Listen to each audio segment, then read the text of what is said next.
खबरें पहाड़ से देख रहे हैं आप, आपके साथ मैं हूं स्वाति श्रीवास्तव। शुरुआत बड़ी खबर के साथ। जम्मू कश्मीर में जिस तरह से एक बड़ा आतंकी हमला हुआ है, आतंकी हमले में उत्तराखंड के 5 जवान शहीद हो गए हैं। कठुआ में सेना के वाहन पर ग्रेनेड से हमला हुआ था। आतंकी हमले में सेना के 6 जवान जख्मी हुए हैं। हमले से पहले आतंकियों ने पूरे इलाके की रेकी की थी। हमले में इस्तेमाल हुए M4 कार्बाइन और राइफल। शहीद होने वाले सभी 5 जवान उत्तराखंड के ही रहने वाले हैं, जिसमें राइफलमैन आदर्श नेगी, नायब सूबेदार आनंद सिंह शहीद हुए हैं। हवलदार कमल सिंह, नायक विनोद सिंह और अनुज नेगी, जिन्होंने अपना सर्वोच्च बलिदान उत्तराखंड के प्रति दिया है, देश के प्रति दिया है। और इतनी बड़ी संख्या में जो शहादत हुई है, बताया ये भी जा रहा है कि पिछले कई दिनों से इस पूरे इलाके में रेकी की जा रही थी। और जिस तरीके से ये पूरी घटना घटित हुई है, जिसमें उत्तराखंड के 5 जवान शहीद हुए, जबकि 5 लोग बुरी तरह से जख्मी भी हैं, जिनका उपचार अभी चल रहा है। ये सभी, सबसे दुखद पहलू यही कि ये सभी उत्तराखंड के रहने वाले हैं। जम्मू कश्मीर में जिस तरीके से एक बड़ा आतंकी हमला हुआ, ग्रेनेड से इन पर हमला किया गया। आतंकी हमले में सेना के 5 जवान शहीद हुए। कठुआ में सेना के वाहन पर ग्रेनेड से हमला किया गया था। और देखिए, देवभूमि के 5 लाल इसमें शहीद हो गए, जिसमें आदर्श नेगी का नाम सामने आया है, जो कि राइफलमैन की पोस्ट पर थे। और आनंद सिंह भी उत्तराखंड के ही रहने वाले हैं, नायब सूबेदार। और विनोद सिंह नायक, कमल सिंह हवलदार और अनुज नेगी भी शहीद हुए। ये सभी उत्तराखंड के रहने वाले हैं, जिसमें तमाम लोगों का नाम सामने आया और 6 जवानों के घायल होने की बात भी सामने आई है। जैसे ही ये खबर इनके परिजनों तक पहुंची, इनके गांवों तक पहुंची, समझा जा सकता है कि क्या प्रतिक्रिया वहां पर हुई होगी, किस तरीके से पूरा जो परिवार है वो बेसुध रहा होगा। क्योंकि किसी ने अपने पीछे अपनी पत्नी को, तो किसी ने माँ को, और भरे पूरे परिवार को छोड़ा है। और इस घटना के बाद देश के प्रधानमंत्री नरेंद्र मोदी ने भी इस पूरी घटना पर काफ़ी जो शोक है वो व्यक्त किया है। उत्तराखंड के मुख्यमंत्री पुष्कर सिंह धामी ने भी इस मामले में अपनी प्रतिक्रिया दी है, पोस्ट किया है।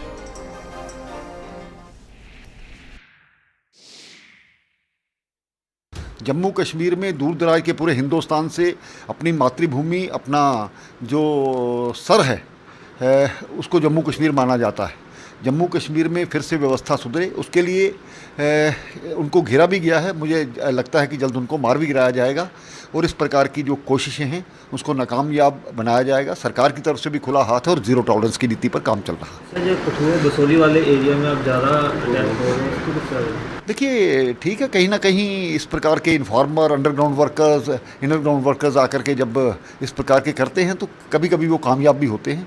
लेकिन घबराने की बात नहीं है। लेकिन इस आतंकवाद से लड़ने के लिए, इस कोल्ड वार से लड़ने के लिए पाकिस्तान जानता है कि सीधे लड़ाई में तो हम जीत नहीं सकते, लेकिन इस लड़ाई में वो प्रयास करता रहता है। हमने पाकिस्तान को जब इतनी वारदातें हो गई हैं, मेरा सिंपल सीधा सवाल, आप रक्षात्मक होकर क्यों लड़ रहे हो? 4 साल से सीज फायर दिया हुआ है पाकिस्तान को। सीज फायर क्यों? सबसे अच्छा दोस्त है हमारा। What do they bloody need a ceasefire for?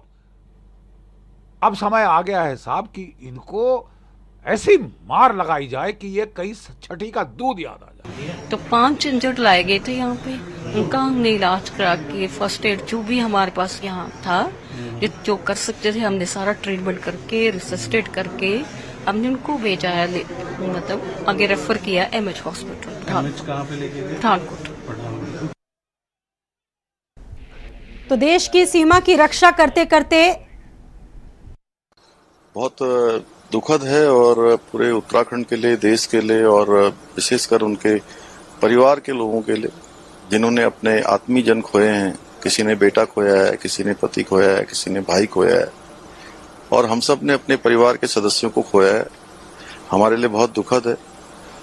और जो एक कायराना हरकत हुई है, इस कायराना हरकत का पूरी तरह से जवाब दिया जाएगा। इनको नेस्तनाबूद किया जाएगा और इनका बलिदान बेकार नहीं जाएगा। ऐसे समय में हम परिवार के साथ हैं हर प्रकार से, क्योंकि वो हमारे परिवार के सदस्य थे, पारिवारिक जन थे, जिन्होंने देश की रक्षा के लिए अपना सर्वोच्च बलिदान दिया है। मैं ऐसे समय में भगवान से प्रार्थना करूंगा कि उनके परिवार के सभी लोगों को, जिनको अपार कष्ट हुआ है, अपार क्षति हुई, आघात पहुंचा है, भगवान उसको इस दुख को सहन करने की शक्ति प्रदान करे। बातचीत करने के लिए मेरे साथ मेरे सहयोगी आलोक सेमवाल मौजूद हैं। इस खबर पर सीधा रुख करेंगे आलोक का। आलोक, जिस तरीके से ये पूरी घटना घटित हुई है, देश काफी गर्व महसूस कर रहा है, लेकिन आंसू भी लोगों की आंखों में हैं, लोगों की आंखें नम हो चुकी हैं। क्या अपडेट इस मामले से जुड़ी हुई? पार्थिव जो शव है उनको लाया गया है, किस तरह का माहौल, क्या तस्वीरें? देखिए, उत्तराखंड इस वक्त गम के माहौल में डूबा हुआ है, क्योंकि फिलहाल उत्तराखंड के जो 5 जामा सिपाही थे वो जम्मू कश्मीर के कठुआ में हुए आतंकी हमले में शहीद हो गए हैं। आप बता दें कि ये जो आतंकी हमले में ग्रेनेड का इस्तेमाल किया गया था और सेना की टुकड़ी पर फिलहाल ग्रेनेड फेंककर आतंकवादी जो हैं वहां से कहीं ना कहीं भाग गए। लेकिन फिलहाल ऐसा देखने को मिल रहा है, उत्तराखंड की अगर हम बात करते हैं तो उत्तराखंड के 4 जिलों से ये 5 जो सैनिक थे ये हुआ करते थे। चाहे हम पौड़ी गढ़वाल की बात करें, पौड़ी गढ़वाल से एक सैनिक, टिहरी गढ़वाल से 2 सैनिक, रुद्रप्रयाग से 1 और लैंसडाउन से 1 सैनिक जो है हुआ करते थे। अनुज नेगी, आदर्श नेगी, विनोद सिंह, कमल सिंह और एक और सैनिक जो है इस आतंकी हमले में फिलहाल मौत के घाट उतारे गए हैं। फिलहाल सभी की आंखें नम हैं और ऐसा देखने को मिल रहा है कि जो मुख्यमंत्री हैं पुष्कर सिंह धामी, उन्होंने भी शोक संवेदना फिलहाल जाहिर की है। प्रधानमंत्री और रक्षा मंत्री की तरफ से भी शोक संवेदना आई है। वहां से भी प्रतिक्रिया आई है। आलोक, इन परिवारों के बारे में और क्या अपडेट मिल पाई है? इन परिवारों का क्या कहना है? कोई रिएक्शन अभी तक जो आप लोगों के पास सामने आ पाया हो? जैसे ही पार्थिव शरीर इन सैनिकों के उनके घरों तक लाए गए हैं, परिवार में बिल्कुल गम का माहौल है। परिवार के सभी सदस्य जो हैं इस वक्त किसी भी तरह की बातचीत करने के लिए तैयार नहीं है।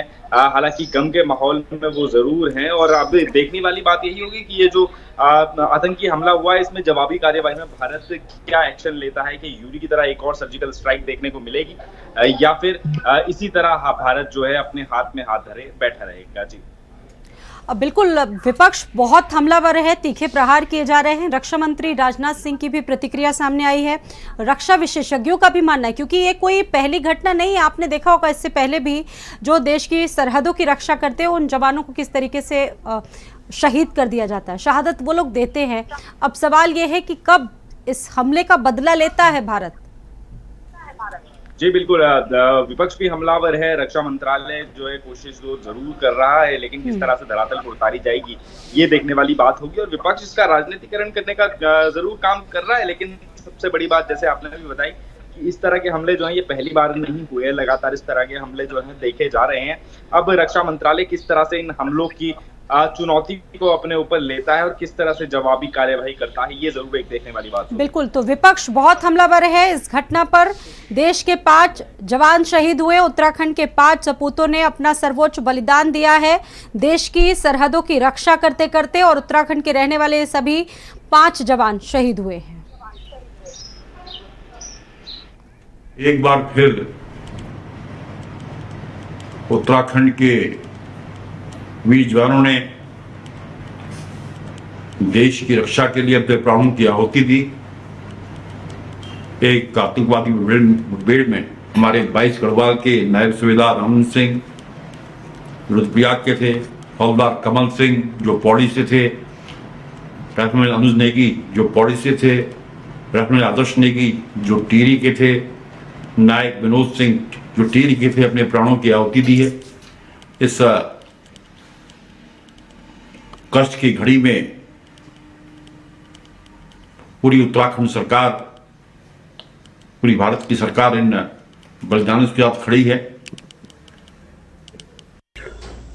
जम्मू कश्मीर के कठुआ में कायर आतंकवादियों द्वारा सेना के काफिले पर जो प्राणघातक हमला किया गया, उसमें देवभूमि उत्तराखंड के वीर नौजवान 5 सैनिकों के शहीद होने का दुखद समाचार है। मैं परमपिता परमात्मा से प्रार्थना करता हूँ कि भगवान उन्हें अपने श्री चरणों में स्थान दे, परिवार को दुख सहन करने की शक्ति दे।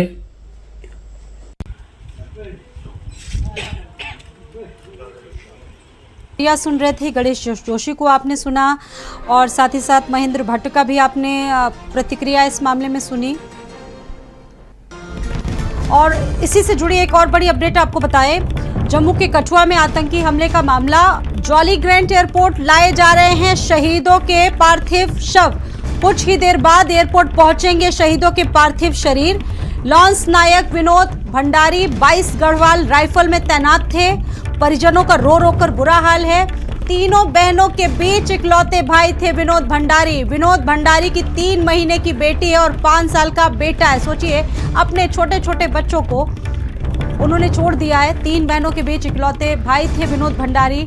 और इसी के साथ कुछ और जो जवान देश के शहीद हुए, उत्तराखंड के जो सपूत शहीद हुए हैं, उनके पीछे भी पूरा परिवार बताया जा रहा है। आतंकवादियों द्वारा छुपकर घात लगाकर हमारे वीर शहीदों पर आक्रमण किया जाता है, उनको बलिदान किया गया, उसके प्रति लोगों में आक्रोश भी है। और सभी अपनी भावनाओं के साथ यहाँ पर शहीद के घर पर पहुँच रहे हैं। और जो अभी तक सूचना प्राप्त हुई है उसके अनुसार ये है कि लगभग 4 साढ़े 4 करीब बता रहे हैं कि जो सूचना प्राप्त हुई है कि शायद एयरपोर्ट पर सब पहुँचे और कल ही उनकी अंत्येष्टि की जाएगी। पहले उनको उनके घर पर लाया जाएगा, उसके बाद सभी दर्शन करेंगे और मुख्य यात्रा के बाद उसके अंत्येष्टि के लिए। और इस खबर पर मेरे साथ मेरे सहयोगी आलोक मौजूद हैं, बातचीत आलोक से करेंगे। आलोक, ये बड़ी अपडेट है, जॉली ग्रांट एयरपोर्ट पर लाए जा रहे हैं शहीदों के शव। जैसा कि आपने सुबह जानकारी दी थी कि कुछ शवों को लाया गया है, कुछ जो पार्थिव शव है उनको लाने की प्रक्रिया भी बाकी थी। कुल कितनी संख्या है अभी? देखिए, सुबह जो है 1 शव को लाया गया था, जिसके बाद 4 जो शव बचे थे उनको लाए जाने की तैयारी जो है की जा रही थी। और कुछ ही दिन में जॉली ग्रांट एयरपोर्ट पर सभी शहीदों के शव पहुंच जाएंगे, जिसके लिए प्रेमचंद अग्रवाल जो कि वित्त मंत्री हैं, कैबिनेट मंत्री हैं उत्तराखंड सरकार में, वो भी वहां पर मौजूद हैं। हो सकता है मुख्यमंत्री पुष्कर सिंह धामी खुद पहुंचे, गणेश जोशी भी पहुंच सकते हैं, सैनिक कल्याण मंत्री। आखिर किस तरह से भारत इस पूरे मामले का जवाब देता है, क्योंकि ये आतंकी हमले जो है लगातार देखने को मिल रहे हैं और खासतौर पर जम्मू के क्षेत्र से पाकिस्तान की ओर से ये आतंकी हमले लगातार हो रहे हैं। तो क्या जवाबी कार्यवाही में भारत क्या करेगा, ये एक बिल्कुल आलोक, ये जो जिस तरीके से पूरी घटना घटित हुई है, उत्तराखंड के 5 जो सपूत है शहीद हुए हैं, इनके परिवारों को प्रदेश की सरकार की तरफ से क्या किसी तरह के मुआवजे का ऐलान किया गया है? कुछ सहायता, कुछ मदद मिलेगी क्या?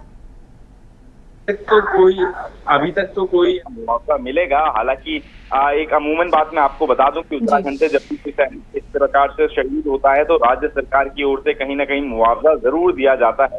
तो इस बार भी ऐसा कुछ देखने को मिल सकता है कि सरकार की ओर से मुआवजे की धनराशि या कुछ सरकारी नौकरी जो परिजन है उसको दी जाए। लेकिन फिलहाल अभी तक कोई ऐसा आश्वासन सरकार की ओर से नहीं आया है। लेकिन जितना मैं आपको बताता हूँ, पहले से ही इस तरह की तमाम बातें होती हैं। पहले से ही सैनिक कल्याण जो गणेश जोशी, उनके हिसाब से ये कहा जाता है कि जो भी सैनिक शहीद होते हैं उनके परिजनों में से एक को उनकी योग्यता के आधार पर, शिक्षा के आधार पर सरकारी नौकरी का काम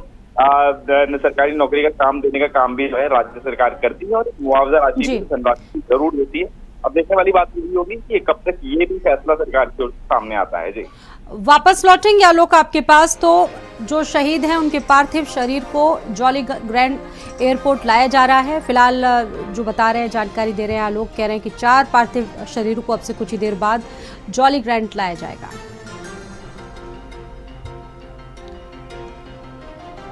बढ़ते आगे, उत्तराखंड की 2 विधानसभा